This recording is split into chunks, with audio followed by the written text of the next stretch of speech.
જય શ્રી રામ. મિત્રો, મારા જે વાત કરી છે કે આપણા સૌના ઘરમાં જ્યારે કોઈ બી શુભ પ્રસંગ હોય ત્યારે આપણા બધાના ઘરમાં આસોપાલવના તોરણ લગાડવામાં આવે છે. કોઈ આપણે કળશ રાખીએ તો એ કળશમાં બી આસોપાલવ રાખીને તેની ઉપર શ્રીફળ નાખવામાં આવે છે. એટલે કે આસોપાલવના તોરણનું આપણા સનાતન ધર્મમાં ખૂબ જ મહત્વ રહેલું છે. તો આસોપાલવના તોરણને એટલું બધું મહત્વ શા માટે આપવામાં આવે છે? વિડીયોમાં છેલ્લે સુધી બનેલા છે. હું ફક્ત આસોપાલવના તોરણનું આપણા ધાર્મિક મહત્વ તો રહેલું છે, પણ તેની સાથે સાથે સાયન્ટિફિક પણ મહત્વ રહેલું છે. હું તમને વિડીયોમાં છેલ્લે બતાવવાનો છું. વિડીયોમાં છેલ્લે સુધી બનેલા રહેજો, તમને આખી માહિતી આપીશ. તો હું છું કલ્પેશ ગમારા અને મારી ચેનલ છે કલ્પેશ બજરંગી ધાર્મિક ચેનલ. જો તમે પહેલી વાર આવ્યો હોય તો ચેનલને સબસ્ક્રાઈબ કરી નાખજો અને વિડીયો સારો લાગે તો શેર કરી નાખજો. કોમેન્ટમાં લખજો તમને વિડીયો કેવા લાગે છે. ચાલો વાત કરીએ મિત્રો, આપણા સનાતન ધર્મમાં મૂર્તિ પૂજાના મહત્વની સાથે સાથે એટલું જ મહત્વ એ પ્રકૃતિ પૂજાને પણ આપવામાં આવેલું છે. તેમાં પણ ખાસ કરીને વૃક્ષોને, જેમ કે વડનું વૃક્ષ, એટલે કે આપણે વટ સાવિત્રીનું વટ આવે છે.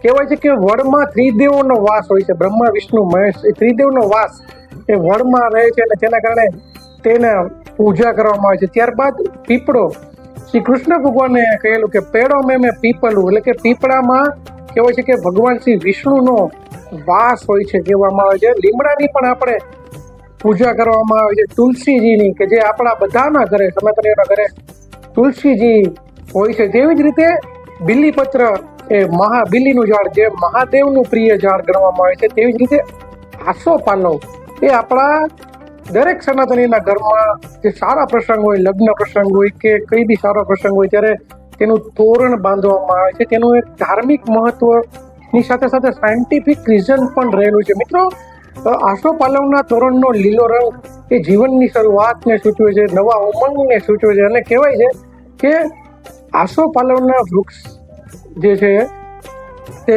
વિષ્ણુ ભગવાનને, લક્ષ્મીજીને ખૂબ જ પ્રિય રહેલું છે. એટલે કે આસોપાલવનું તોરણ બાંધવાથી ઘરમાં સમૃદ્ધિ, ધનની અને સૌભાગ્યની પ્રાપ્તિ થાય છે. અને કહેવાય છે કે મહેમાનોનું સ્વાગત જ્યારે આસોપાલવના તોરણથી થાય છે, એટલે કે એ ફક્ત તોરણ નથી પણ એ આપણા ઘરમાં સમૃદ્ધિ, શાંતિની સ્થાપના કરે છે. અને મિત્રો, તેનું કહેવાય છે કે બ્રહ્મદેવે જ્યારે પૃથ્વીની સ્થાપના કરી હતી ત્યારે દરેક ઘરમાં કઈ રીતે તેનું ઘરની શરૂઆત કરવી, ત્યારે આસોપાલવના તોરણથી શરૂઆત કરવાની વાત બ્રહ્મદેવે સમગ્ર દેવતાઓને સૂચવી હતી. અને આ તો ધાર્મિક મહત્વ રહેલું જ છે કે એટલું પૂજનીય આસોપાલવનું તોરણ છે. અને એનો રંગ હંમેશા લીલો હોય છે કે જે એક એકાગ્રતાનું આપને પ્રતીક સૂચવે છે. અને સાથે ફક્ત ધાર્મિક મહત્વ તો રહેલા છે કે વિષ્ણુ ભગવાનને, લક્ષ્મીજીને પ્રિય છે, તો આપણા ઘરમાં લક્ષ્મીજીનું આગમન થાય છે, તેની કૃપા આપણી પર રહે છે. પણ તેની સાથે સાથે સાયન્ટિફિક રીઝન પણ રહેલું છે. ખાસ કરીને કહેવાય છે કે આસોપાલવનું જે તોરણ છે તેમાં રહેલો રસ એ હવામાનના જીવાણુને નાશ કરીને હવાને શુદ્ધ કરે છે. તેનો સુગંધિત જે રસ છે અને તેની અંદર એન્ટીબેક્ટેરિયલ અને એન્ટીફંગલ ગુણધર્મો રહેલા છે કે જે હવાને શુદ્ધ કરે છે.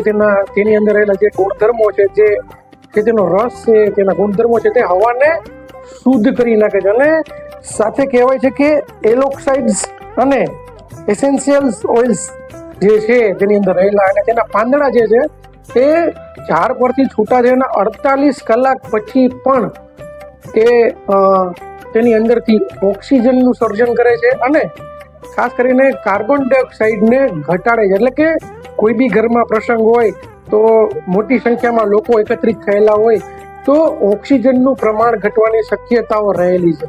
એટલે કે ઓક્સિજનનું પ્રમાણ જો ઘટી જાય તો ગોગડામણ, મૂંઝામણ જેવી શક્યતાઓ બની જતી હોય છે. પણ કે આસોપાલવના તોરણને જે બાંધેલા હોય છે, જે હવામાં રહેલા કાર્બન ડાયોક્સાઇડને શોષીને અન્ય પણ અશુદ્ધિઓને શોષી અને એ હવાને શુદ્ધ કરીને ઓક્સિજનનો સંચાર કરે છે. એટલે કે વૈજ્ઞાનિક દ્રષ્ટિકોણથી પણ એ ખૂબ જ અગત્યનું કામ કરે છે. કહેવાય છે કે તેની ઉર્જા જે છે નકારાત્મક ઉર્જાને દૂર કરે છે અને સકારાત્મક ઉર્જા જે છે એ લાવે છે. કહેવાય છે કે આસો પાલવ એટલે કે આસો પલ્લવ, જેને સંસ્કૃત શબ્દ કહેવામાં આવે છે, રામાયણમાં તેને અશોક વૃક્ષ કહેવામાં આવે છે. એવું પરમ પવિત્ર વૃક્ષ એટલા માટે આપણે એના ઘરે કોઈ બી સારા પ્રસંગ હોય, નવરાત્રિ કે સારા તહેવારોમાં, દિવાળીએ કે સારા જે પવિત્ર દિવસો હોય, સારા દિવસો હોય, ત્યારે એને આપણે તોરણ તરીકે બાંધીએ છીએ. કેમ કે એની અંદર જે પવિત્રતા રહેલી છે, તેની અંદર જે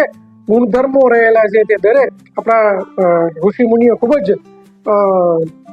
આ બાબતે સાયન્ટિફિક રીતે અને ટેકનિકલ રીતે અને ધાર્મિક રીતે હોશિયાર હતા. એટલે જ સમગ્ર પ્રકૃતિને આપણા ધર્મ સાથે જોડેલી છે. અને જે સનાતન ધર્મની જે કહેવાય ને કે એક આગવી ઓળખ ઊભી કરે છે કે પ્રકૃતિને સાથે લઈને ચાલીએ છીએ. એટલા માટે મિત્રો આપણા સૌના ઘરમાં આસોપાલવના તોરણ બંધાય છે. મારો વિડીયો પસંદ આવ્યો તો શેર કરજો, સબસ્ક્રાઈબ ન કર્યો ચેનલને તો કરી નાખજો અને કોમેન્ટ કરજો મારો વિડીયો તમને કેવો લાગે. મળીશું આ વિડીયો સાથે, ત્યાં સુધી કલ્પેશ ગમારા નાસો ને જય શ્રી રામ, જય શ્રી કૃષ્ણ.